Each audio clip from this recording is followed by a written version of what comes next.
how's it going? Welcome back. This is Amy. Amy with a Y. Yeah, if you're new, welcome to. Um, Glad you came back. That means I maybe didn't bore you too much last time, or you're new and you don't know my weird, sarcastic, moody, awkward self. Okay. Yes, today is Tuesday, so this is Book Talk Tuesday. Cheers. It's coffee, iced coffee. I need to get that down. And today is going to be the books, a book haul from over the summer. So I think I got some in May or June. I think it was June. And then I just got a couple the other day at Goodwill. Sorry for the glare on my glasses. Not that they need to be looking into my beady brown eyes. But anywho, yeah. So it's still summer here. It's still 90s. I think it's going to be in the hundreds. I hope not. Even though it says that, a lot of times it changes, as we know, the weather. Friday is supposed to be in the hundreds through, I have till Monday. The worst day is supposed to be Saturday at 105. I hope not. We'll see. It hasn't been that hot, really. I don't think we've had 105. We might have. We might have. Maybe one or 2 days, but that was, I think, back in June. Anyway, it's supposed to be 93. Nice. Humidity 37%. UV index very high. Wind 4 miles an hour. And the sun will set at 8:15 p.m. Thank you, here in Northern California. You're welcome. That's your weather update. Just thought I'd throw that in there. Yeah. If you don't like it, I'm sorry. And my hat's broke. It's been broke, but I really like this hat. It's one of my favorite hats. It is Hawaiian Tropic. Take my hat off. You're going to see my messy hair. So we're just going to do that. Mm-hmm. Yeah. Messed it up. I don't know which way it goes. All right. It's gonna look crooked, but it's not.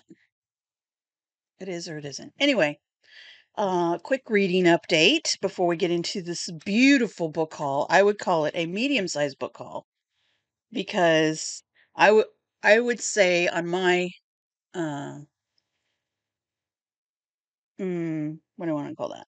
Anyway, I'd say 1 to 4 books would be a small book haul, and anything 5 to 10 books would be a medium-sized book haul, and anything over 10 books, say 11 or more, well, I'd say 11 to 20 would be a large book haul, and then after that, that would be like enormous. Okay, so we're in the medium range because we have 10 books. Yep, 10. And yeah, so we're gonna do that today. Hopefully we'll have fun. We'll see. But my reading update is I am still reading Catfight by Kit Conway. Okay, still reading that. I'm going slow. I think the book is interesting. I'm liking it. Um I'm liking it. Things are moving along. I think it's a slow burn. I think this is supposed to be a thriller, but honestly, right now I'm at one page. I'm on 106, 106 or 107. I'm not sure which one off on. Um, it's kind of a slow burn because there's supposed to be this cat roaming around, a panther, or it looks like little cheetah prints on the pages, but a cheetah, a panther, that looks like a cheetah hand. I don't know. I thought panthers were black, but who am I to say?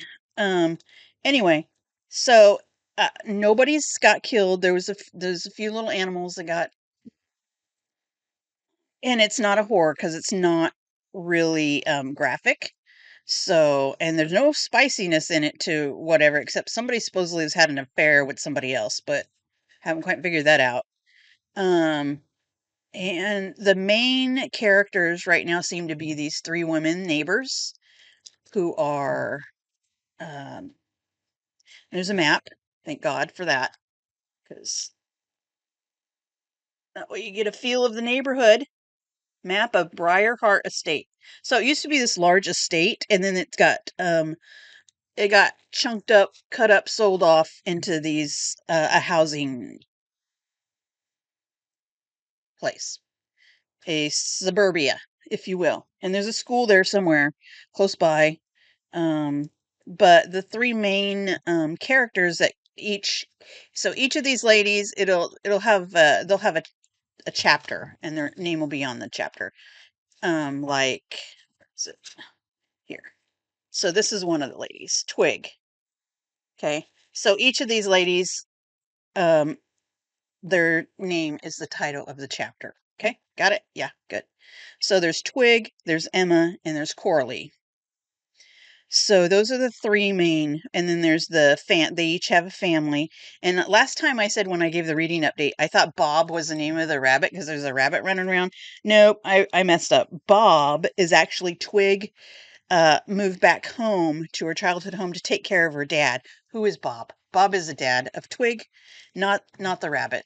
I got I messed that up. But Socks is still the cat. So yeah, I think Socks got eaten and the rabbit disappeared, or somebody's rabbit disappeared. There's two rabbits. A neighbor has a rabbit, and then there's a rabbit of one of these. I think the Brooks house has the rabbit. That would be Emma's house. I'm pretty sure. And anyway, so there's supposedly this panther. They think it's a panther or some kind of big cat roaming around, because there's been several people now that say they've spotted this big cat, and elusively. I don't know that they've seen it full on, but anyway, so nobody's disappeared and nobody's murdered yet. I'm at 100 pages in. Um, there might have been an affair, and Bob is Twig's father. I got that straightened out. And now one of these women, because they're one of the families, is renovating their house on this estate housing development. And a lot of the neighbors don't like how they're renovating it. I guess it's got pink windows and a door. I don't know. And so they're on this like little chat thing, and they've sent letters to the housing building people that are in charge of, keeping things right. And so a lot of people don't like the renovations. And so to distract from getting bad rap, a bad, saying bad things to the people in charge, the county building department, I would call it. Um, she is now went into the woods and pretended to make little stamps of cat feet, and has put claw marks of some kind on trees to make it look like there's been a cat through there. So it would distract the people and get them all afraid that they're not going to be writing writing on these chats to diss their renovations. So I don't know how that's going to go. And one of the first guy, Adam, that's seen the cat, he's now like, I think he's afraid to go out of the house. So he's not wanting to go out of the house. So his wife kind of has to drag him out sometimes and go places just to get him out. But he pretty much stays in the house. He's got PTSD or something. I don't know. But anyway, that's how it's going. I mean, I'm still interested in it. I'm gonna finish it because I want to know if there actually is a cat, or because Adam was smoking a joint that he just made it up in his mind, and there really isn't. And if somebody does get murdered, I'm waiting for that, because I thought it said somewhere that there was a murder. Um, yeah. So Coralie King is a zoologist. So everybody in the neighborhood's kind of relying on her to figure out this cat thing. If it's really something that would be in their neighborhood, or if it's just made up. Um, yeah. So Coralie, and then there's Emma Brooks. and she doesn't believe there's a cat. She's the one that's putting um, uh, false cat prints and things on the trees now. And somebody has cameras. They had put them up for a school project, um, and they said, I think that was, I'm not sure who that was. Was it Emma? No, that was, I think it was Coralie had put cameras up, and kind of for a wilderness school project, I guess is the way I understood it. And she's like, "Oh, they don't work, or people stole the cameras." But there's cameras in the woods too, so somebody's hoping to catch something on the camera. But I think she's the only one that knows that there's cameras in the woods. So, and this is a path where people go back from the neighborhood school and through the from the housing development to school. Their path, they jog, they ride a bike, whatever. So it's kind of a well-used path. So anyway, yeah. I don't know if there's a murder. I thought I seen somewhere, but anyway, we'll find out. So no murder, no official cat sighting, a dead rabbit and a dead cat. I didn't it wasn't graphic at all, so don't worry about that. Anyway, that's the reading update. After that, I said I was going to get to the bachelorette party, but that's not the one I have to get to. The one I have to get to after reading that one is going to be It's Not the End of the World, which is a new one out by Jonathan Parks Ramage. This just came out in June or July. I can't remember. But yeah, so this is about a rich LA couple who are having a baby shower, $100,000 baby shower to celebrate their newborn on the way. And then a potentially apocalyptic event descends upon Los Angeles the day of their celebration.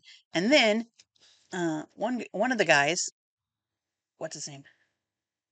Mason, has to go out and run a few errands in town for the party. But yeah, that's probably something bad's gonna happen. Anyway, so that's the next one. But yeah, cat fight. Kit Conway. It's going okay. I'm just slow. I don't think it's the book. It's me. I only read a little bit at night right now. It's just I haven't been reading a lot, so this is I'm rattling on 336 pages. It's not.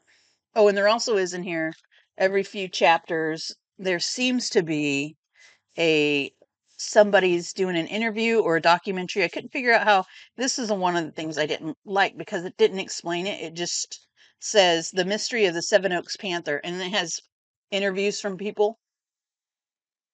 So people are being interviewed either. I think it sounds like it's like a TV or documentary something. But when I first seen this early on, it didn't explain what it was. It was just the mystery of the Seven Oaks Panther, and then it just had people. So I had to try to figure it out. But that's I didn't like that part. Anyway, moving on. We're here for the book call. Hopefully that's why you came, or just to hear me rattle on, which is totally fine. Yeah. Okay. So the first books I'll get to, I think the first books I got those off eBay. Yeah, those were eBay. And then the last three, so I got 7 from eBay. Oh, that's dirty. Ugh, I didn't realize it had dust on it. Yuck. Hope we don't see all that. That's gross. The last 3 I got at Goodwill, and the first 7 I got at eBay. Okay, got that straight? Good. So, yeah, they're a little dusty. I had them sitting for a while.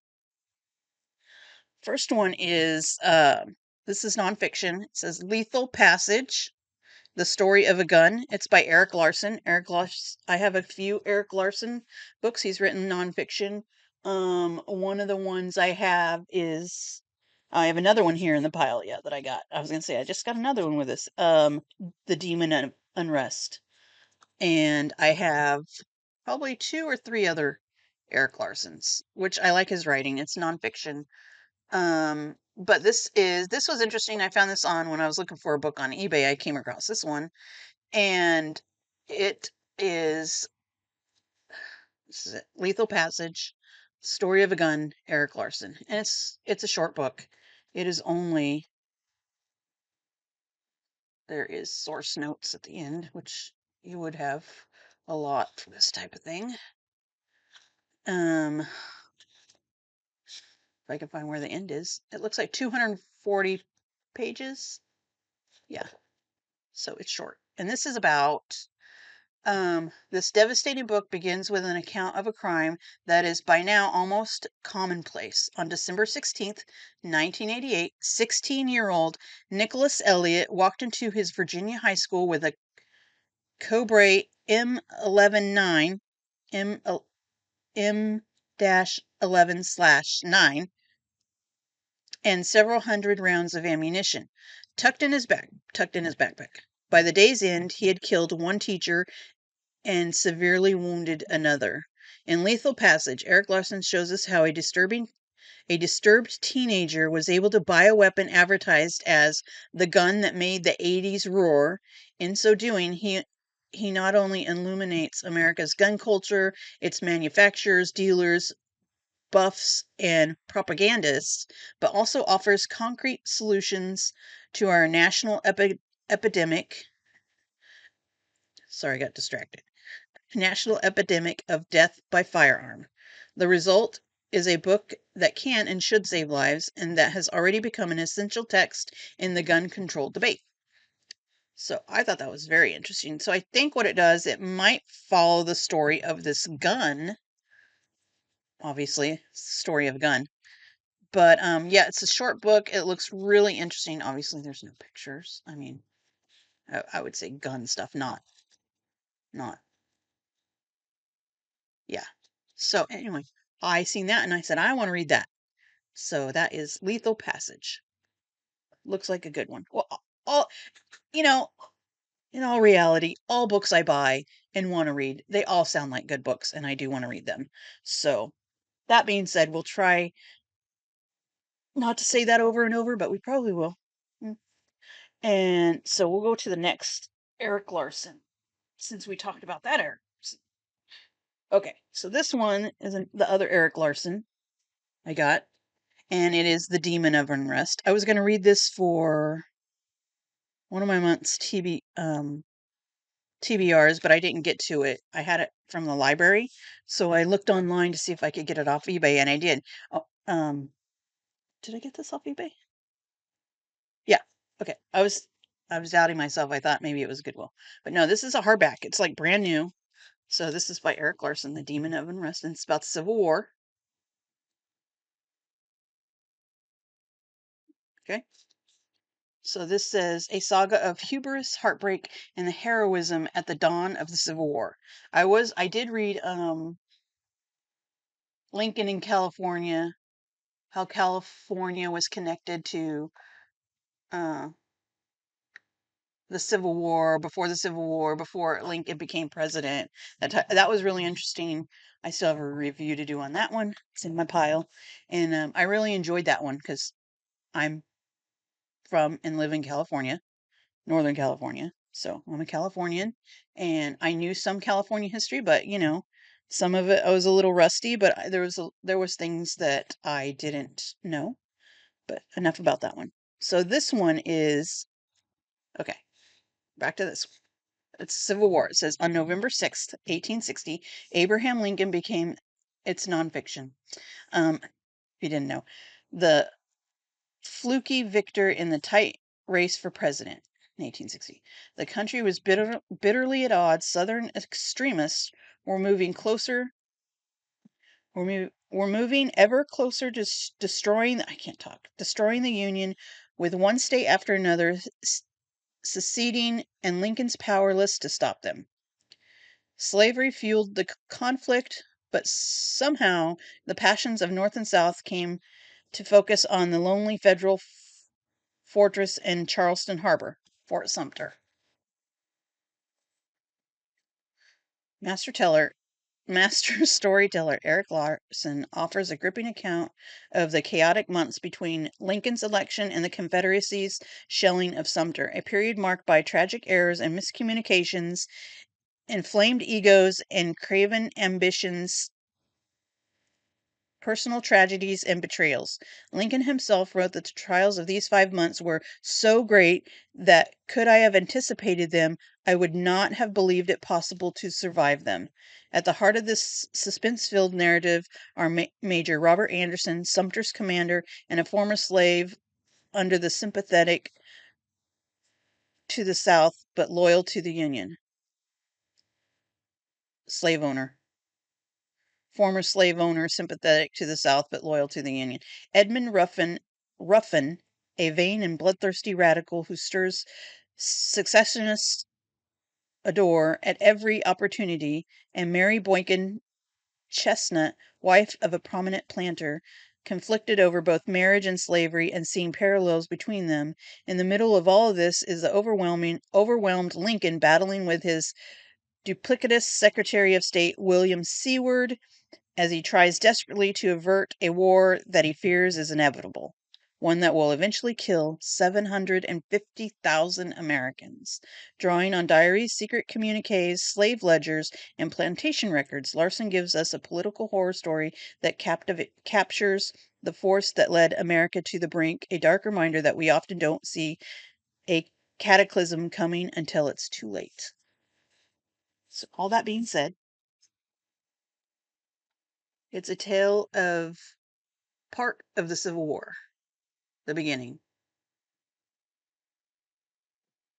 Oh. Check what's going on. Take a moment. Talk amongst yourselves about those books I went over. Okay. You never know who I need to talk to. The next one is, okay, I got a Karen Slaughter because can't remember which booktuber I seen it. I mean, I have Karen Slaughters. I like Karen Slaughter. I've read a couple of the Will Trent ones so far. I have other Karen Slaughter books that I haven't got to, and I want to. And this one, it's so the ones I have I have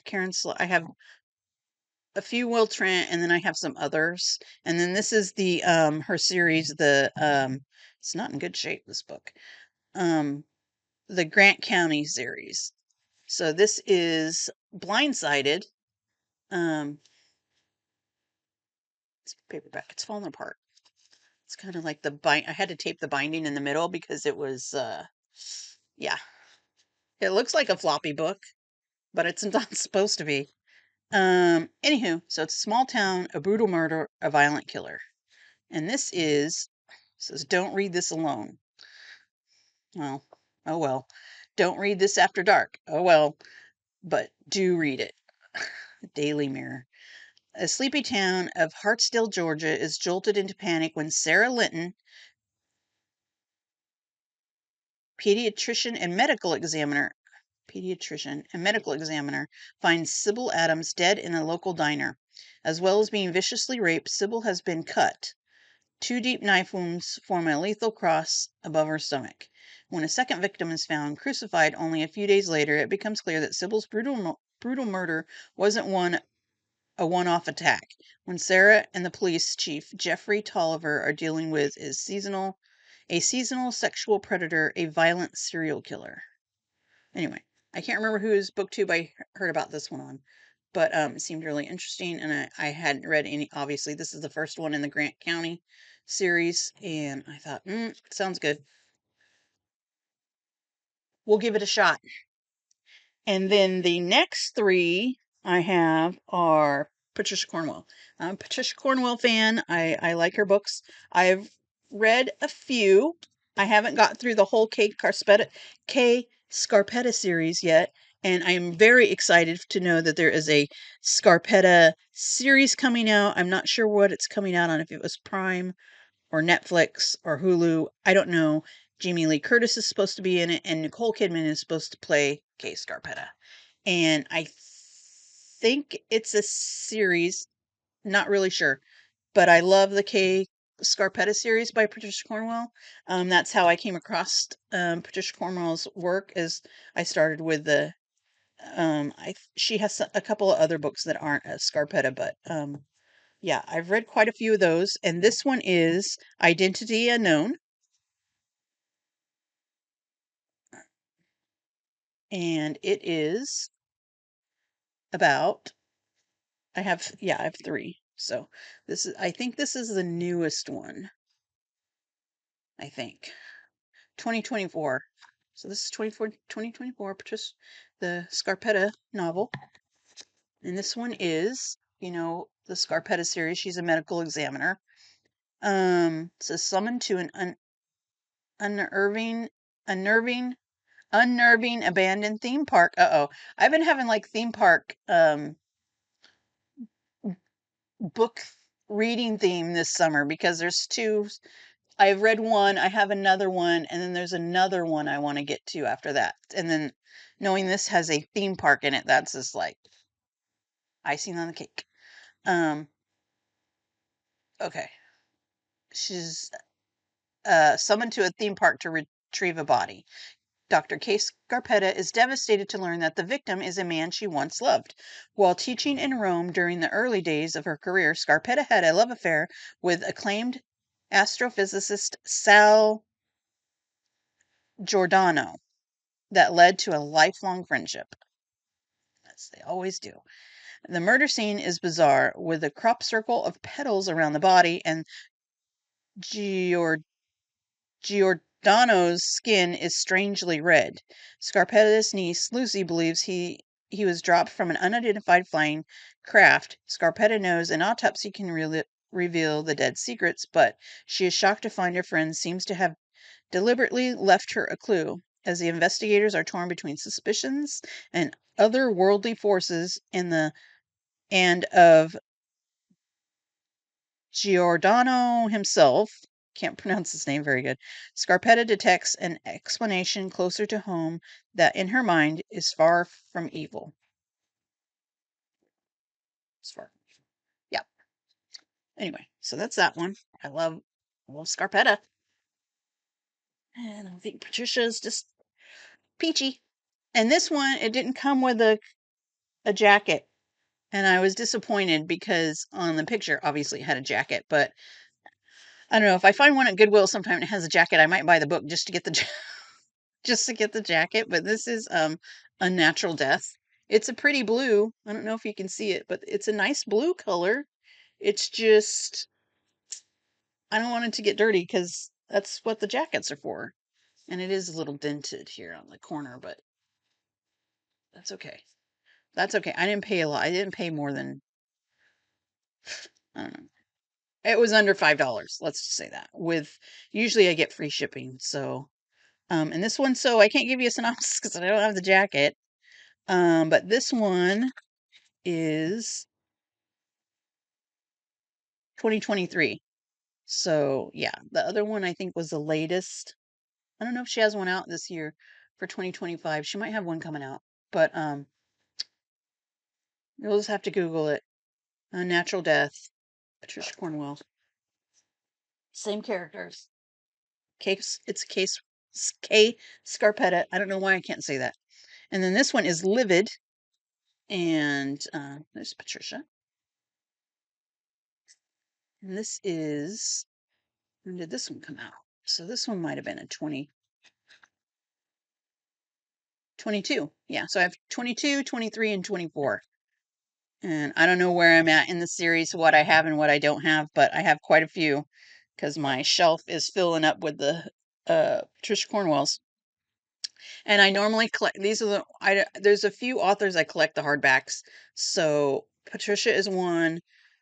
Um, James Patterson is the other, and John Gresham is the other that I most definitely get the hardbacks over the paperbacks. So it's just a little thing I do.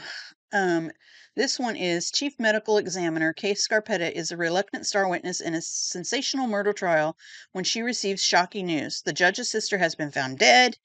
At first glance, it appears to be a home invasion, but then why was nothing stolen? It's not. It's a homicide, and we'll see.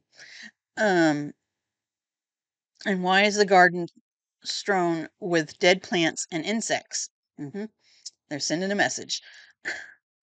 Although there is no apparent cause of death, Scarpetta recognizes telltale signs of the unthinkable, and she knows the worst is yet to come. The forensics pathologist finds herself pitted against a powerful force that returns her to the past, and her time to catch the killer is running out.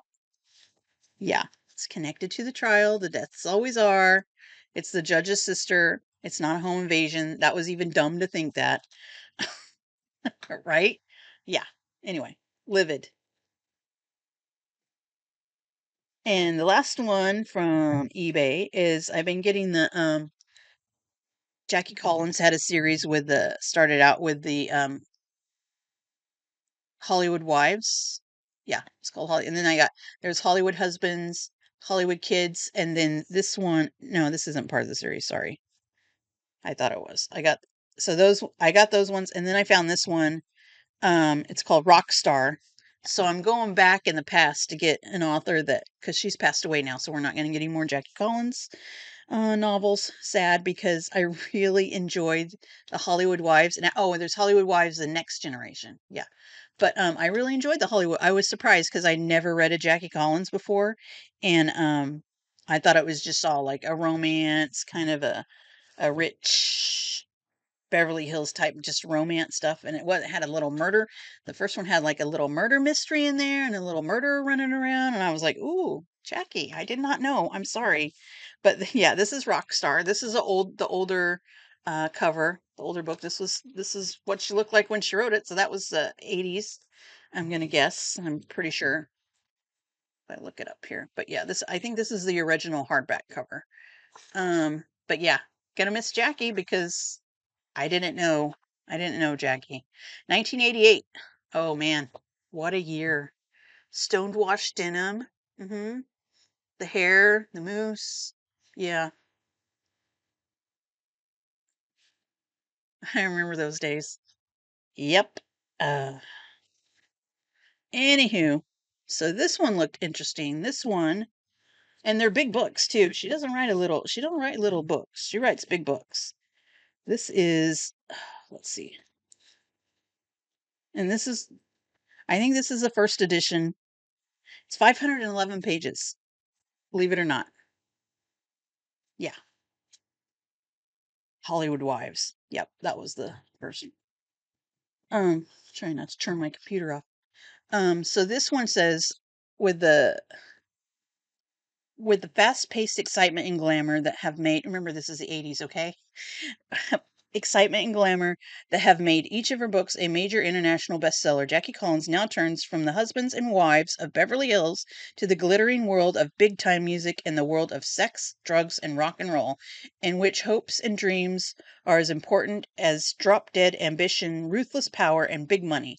Rockstar begins with an expensive fundraiser for Governor Jack Hyland on the magnificent estate of the ruthlessly powerful and universally feared record magnate Marcus Citron and his icy wife, Nova. Bringing, I'm sorry, I can't, this is just 80s vibes already. Um, Bringing together three of his biggest recording stars in the world. The legend, Chris Phoenix, a brash, sexy English singer and legendary guitarist. The survivor, Bobby Mondella, a handsome black soul superstar still recovering from a near fatal accident. The newcomer, Rafaela, an exotically beautiful, part white, part black girl of wealthy parentage who has every reason to sing the blues. The three of them attend the event. Reluctantly, Marcus Citron has called in favors, and the time has come to pay. Rockstar is a story of their rise to fame and glory and their triumphs and pains, their loves, their hates, their feuds and fights, interweaving their lives until the fateful night in Malibu on Marcus Citron's lush oceanfront estate where they finally meet their destiny. Okay, it's continued. Um, for the night of the fabulous power and wealth has also attracted the attention of Maxwell Sicily, son of mob boss Carmine Sicily, and Maxwell masquerading as a waiter, intends to pull off the crime of his life. Rock star is Jackie Collins' most exciting novel to date. Okay, Jackie, I'm in for it. I think there might be a murder in there too. I don't know. I paid. Oh, I got it off eBay. Somebody paid $2. They got a deal. I paid more than $2. Anyway, rock star Jackie Collins, total 80s vibe. 88, 1988. I could say something. I graduated high school in 88. That's how old I am. I'll date myself, but though I'm telling you, the 80s were good years. Just look at Jackie and her hair. That's that's 80s. Oh. Okay. So that is the eBay. So the last three I just recently got at Goodwill. And this one I paid $1.99. It's paperback. There's two nonfiction and a fiction. So this one is In Harm's Way by Doug Stanton. I've been wanting to get this one. I think I got my dad a copy of this. I mean, I could have borrowed it from him to read it, but it's about the sinking of the USS Indianapolis and the extraordinary story of its survivors. Okay, so if any of you have seen the movie Jaws, okay, or read the book, but specifically the movie Jaws, when I can't think of his name, I've just gone blank. The fisherman guy that they get the boat from, and they go out and they're gonna catch the shark. They're gonna catch Jaws. Okay. So there's a time that they're spending in the boat and they're drinking and they're getting drunk and they're waiting for the shark to appear. And what's his face? I'll think of it after I'm done with this video. Um, is reminiscing. Oh, and they're talking about scars. Him and Richard Dreyfuss' character. They're comparing scars that they have from like sharks and stuff like that. And so uh there was a tattoo on the guy's arm, and Richard Dreyfuss' character asked him about it, and he said, "Oh, what's that?" And it was a tattoo he had, but he didn't. He had kind of had long sleeves and they were rolled up, but you could tell he did not. It wasn't something he was proud of or he wanted to talk about, and so he ends up telling him that and this is a World War II. This happened in World War II. Okay, so he ended up telling Richard Dreyfuss, well, all of them, the story of he was on the USS Indianapolis when it went down. And he talked about, just in this little scene, he talked about being on the Indianapolis and it went down. It was torpedoed by the Japanese, and all these men went in the water, and then sharks started circling, and every so often these sharks would take another soldier, Navy, it was Navy, um, take another guy down, and they would, get together in a circle and try to hang on together. Anyway, he was telling this horrible story that actually was the incident that really happened. There was a USS Indianapolis, and it was torpedoed. Men went in the water. A lot of men died, and a few came out. So, having heard that story from watching Jaws for many, many times over the years, I'd always wondered about the story of the USS Indianapolis. So finally, I got the book. It's paperback, and it's a really horrific story um, that I learned about learning about history too. But yeah, that's it's a big bummer. So yeah, this is a nonfiction. It's history, and it's you know not going to have a happy ending, but so anyway, this is on July 30th, 1945, the USS Indianapolis was torpedoed in the South Pacific by a Japanese submarine. An estimated 300 men were killed upon impact. Close to 900 sailors were cast off into the Pacific Ocean, where they struggled to stay alive, battered by a savage sea and fighting off sharks, hypothermia, and dementia. By the time help arrived, nearly 4 days and nights later, all but 317 men had died. How did the Navy fail to realize that the Indianapolis was missing? Why was the cruiser traveling unescorted in enemy waters? And how did these 317 men manage to survive? Interweaving the stories of three survivors, the captain, the ship's doctor, and a young marine journalist, and a and a young marine journalist, Doug Stanton, has brought this astonishing human drama to life in a narrative that is at once immediate and timeless. The definitive account of this harrowing chapter in World War II history in harm's way is a classic tale of war, survival, and extraordinary courage. hmm So yeah. So I don't. Oh, let's see how many pages this is. There's note. hmm Come on. Now we got the bibliography, and now we got notes. Okay, half this book. This is 288 pages.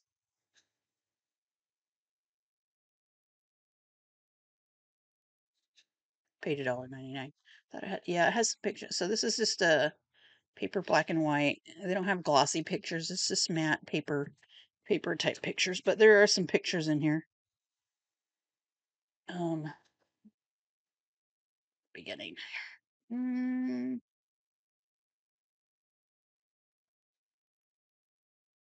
and how some books they have specific pages in the middle that are all the pictures, and then this one kind of has pictures throughout.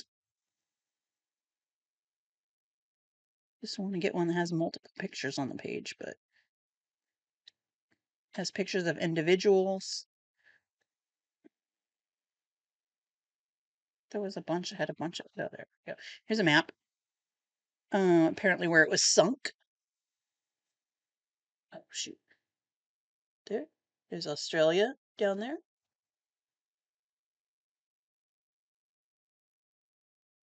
Australia area. So that's good. Gives you a visual. Here is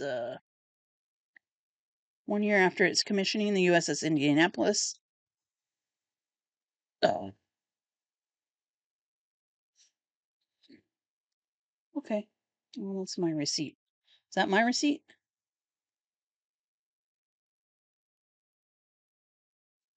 Yeah, that's my receipt. Okay.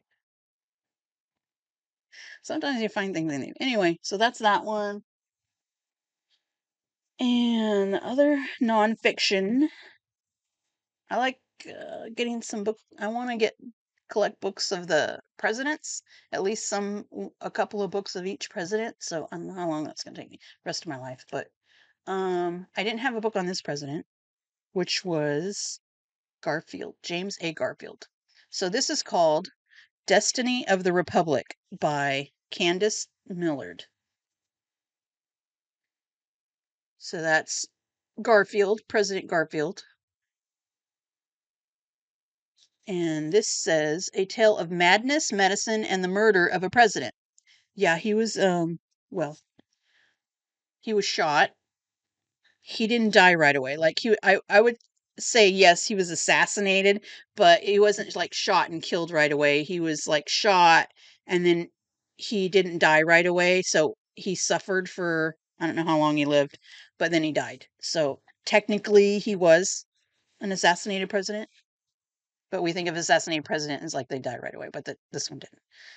And that's part of what this book is too. Well, all of it. But it says,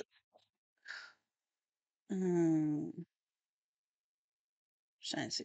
Ken Burns did a bloop on the back. I like Ken Burns. He does very good documentaries through PBS, public broadcast station. Don't even get me started on the PBS losing money thing. We're not even talking about that today. Okay. If you don't know, you don't know. If you know, you know. Um, so this is James A. Garfield was one of the most extraordinary men ever elected president, born into almost unimaginable poverty in rural Ohio by dint of his brilliance and his worth, work ethic, he became a wonderkind scholar. He enlisted in the Union Army at the onset of the Civil War, was rapidly promoted to general, won a crucial battle, and was elected to Congress. He was a passionate advocate of freed slaves, a reformer at odds with the Republican power brokers, a devoted father, and a man who gave spellbinding speeches. In 1880, a deadlocked Republican convention turned to him as its nominee against his will. When he ascended to presidency, he brought a whole new dimension to American politics.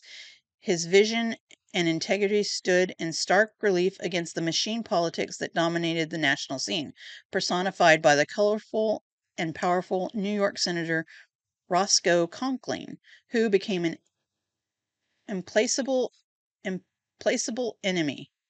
Conkling's ally, Vice President Chester Arthur, an abominable political hack, worked against Garfield's reform agenda from inside the administration. Then, 4 months after Garfield became president, an unhinged office seeker named Charles Guiteau, imbued with a sense of divine mission, intercepted the president in a train station, leveled a pistol, and fired twice. But the bullet didn't kill Garfield. The drama of what happened subsequently is the epic story of a nation in turmoil. Guiteau's half delivered strike shattered the fragile mood of the country, so recently fractured by war, and left the wounded president the object of bitter, behind the scenes struggle for power over his administration, over the nation's future, and most disastrously over his medical care. As a team of physicians administer archaic and unsanitary measures. Mm-mm. As his condition worsened, Garfield received help from an extraordinary quarter, Alexander Graham Bell. Many know who that is. The inventor of the telephone. Bell worked around the clock to create a new device capable of finding the bullet. The trial of the delusional assassin became one of media events of the century, and one of the earliest and by far controversial proceedings in which an insanity defense was asserted. Guiteau continued to maintain not only that he would be fully exonerated, but that he'd be elected president himself. As Garfield fought for his life, the shock of the assassination attempt galvanized the country. The epic battle was between the corrupt excuse me, corrupt establishment and the forces of reform, turned on the actions of some very unlikely individuals, and its stunning denouncement and its stunning denouncement helped usher the United States into the modern age. Meticulously researched, epic in scope, relentless, da da da da da. Anyway, Candace Millard. She looks young. She is also the author of River of Doubt. hmm She's the former editor and writer at the National Geographic magazine. I'm a fan. She lives in Kansas with her husband and 3 children. Okay. This, I think, was a library book. Anyway, so that is Destiny of the Republic. It's President James Garfield and his assassination, pretty much. And we have pictures. I don't know how much you can see. I like showing the pictures because that's what I like in books. I like when books have pictures. Oh, this is Garfield. That's a good picture of Garfield, actually. Well, shoots. My mic fell. Are we there? There we go. There we go. Okay. And, oh, it's a picture of the gun or a drawing board. It's like a revolver. And let's see. So there's more throughout. But anyway, so that is that. Another nonfiction to my collection. Oh. Um, looks like a bullet, and then there's a drawing of the path of the bullet. Wow. Oh, all right. We're having problems. Right here. Uh-huh. It's a light drawing, so you can't really see that, but it looks like it went to the pancreas and into the spine. lodged behind the pancreas in contact with splenic artery. Mm, that was painful. Um,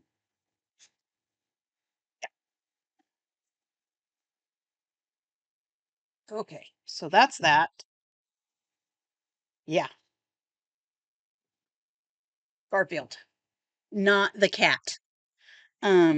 Okay, and the last one is fiction. It's by Louise Penny. I've added I think this is the latest one. It's added to the um um Armand Gamache detective series. It's Grey Wolf. I have almost all of the series, and I've only read the first one so far. I mean, it's a large series. Don't get me wrong. She has a lot of books in the series, but that's Louise. This is a Canadian writer out of our northern friends of Canada. Um, and I love her writing. I like this. I like the first book in the series. They do have a series. I think it had 2 seasons on Prime, Amazon Prime. There was 2 different series film. There was one, the most recent one I like the best in the series, and then the older one, I think it only had one series of shows. But this was a 2024, so yeah, this came out last year. Um, yeah, Louise Penny, Grey Wolf. The Grey Wolf. Sorry, the and this is relentless phone calls interrupt the peace of a warm August morning. Oh, this would be perfect to read in August, huh? Warm August morning in Three Pines. That's the place where, like, in the first book, there was a murder that happened, and so the inspector had to go to this place outside of, there's certain places. And I want to say Montreal. Nope, I was wrong. It's Quebec. For some reason, I can't get those two. I get them mixed up. I don't know why. Never mind. Three Pines. Though the tiny Quebec village is impossible to find on any map, someone has managed to track down Armand Gamesh. And I think I'm saying it right. Head of homicide at the. So, they speak a lot of French in Quebec, and I know some French, but I don't. I have a bad accent and I can't pronounce things exactly right. So, excusez-moi.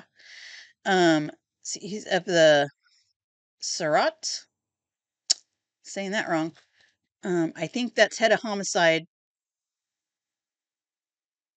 I'm just gonna say the division.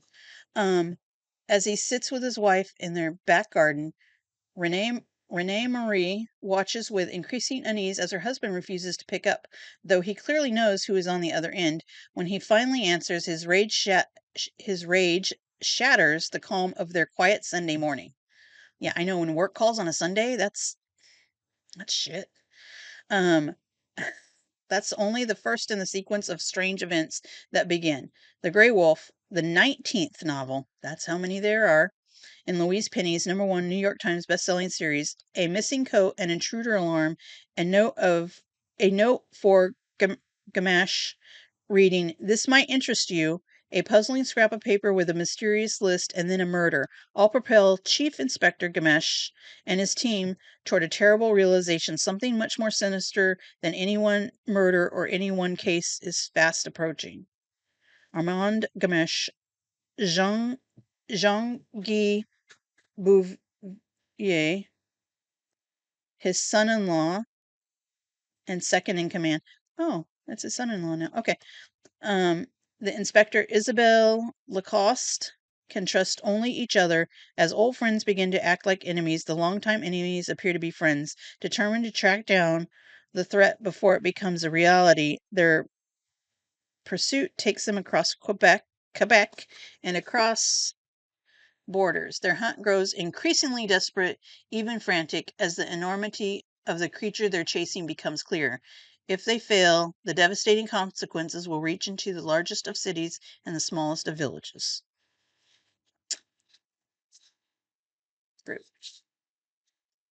And that is that, my friends. The book haul. A mid-sized book haul. Okay. So I'm just gonna close. That seemed to be kind of long there. But anyway, you guys have a good rest of your week. Maybe I don't know if I will. I can't make any I'm not making a promise, but I'm gonna try and be back here on Thursday, Book Talk Thursday. We're gonna talk about something. Hopefully, I'll be done with Cat Fight. I don't know. That's how far I am. Almost halfway. Um, hope there's a murder. That's what I've been waiting for. Um, but yeah. So today's Tuesday. It's Taco Tuesday. We're gonna make taco bowls. Instead of doing the tortillas, we're just gonna do rice and without and the taco meat and stuff without the tortilla. Taco bowl.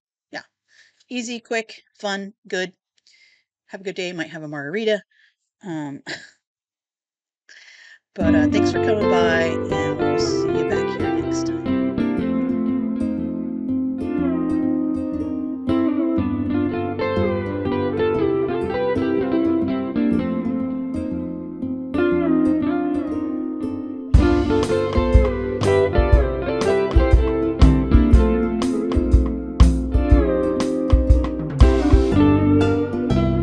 Okay, we're doing a test. My head is crooked.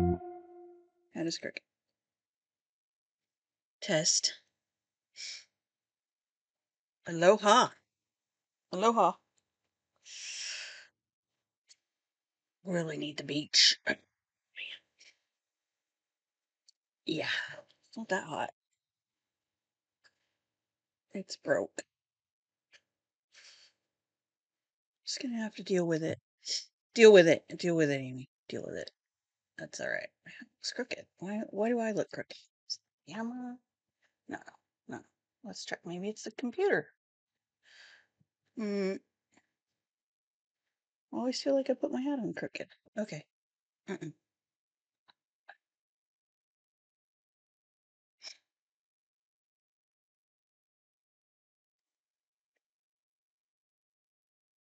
All right. We're gonna go with that. Cheers.